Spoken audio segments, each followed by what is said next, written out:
AP 39 టీవీకు స్వాగతం. నేటి వార్త విశేషాలు. నార్పల మండల ప్రజలకు భోగి, సంక్రాంతి మరియు కనుమ శుభాకాంక్షలు తెలియజేసిన ఆకుల విజయ్ కుమార్ బాబు. మండల ప్రజలకు ఆపన్న హస్తంగా మారిన ఆకుల బాబు కూరగాయలపల్లి గ్రామం నందు చెన్నకేశవ రుద్రాశ్రమంలో సంక్రాంతి పండుగ సందర్భంగా వృద్ధులకు స్వెటర్లు పంపిణీ చేశారు. నమస్కారం, నా పేరు ఆకుల బాబు. సింగనమల నియోజకవర్గ ప్రజలందరికీ భోగి, మకర సంక్రాంతి, కనుమ పండుగ శుభాకాంక్షలు. రైతులు కొత్తగా పండించిన నవధాన్యాలు ఇళ్లకు రావడం చాలా సంతోషదాయకం.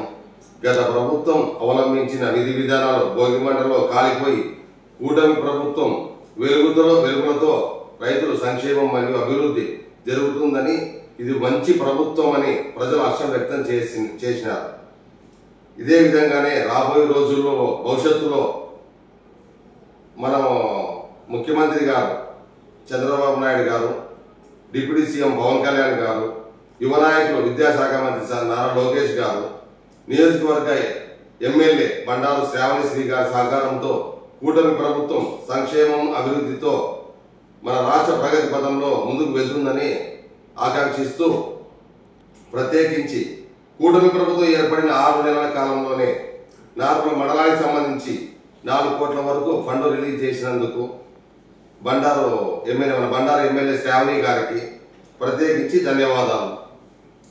అలాగే నార్పల మండల ప్రజలకు కూడా పండుగ శుభాకాంక్షలు తెలుపుతున్నాను.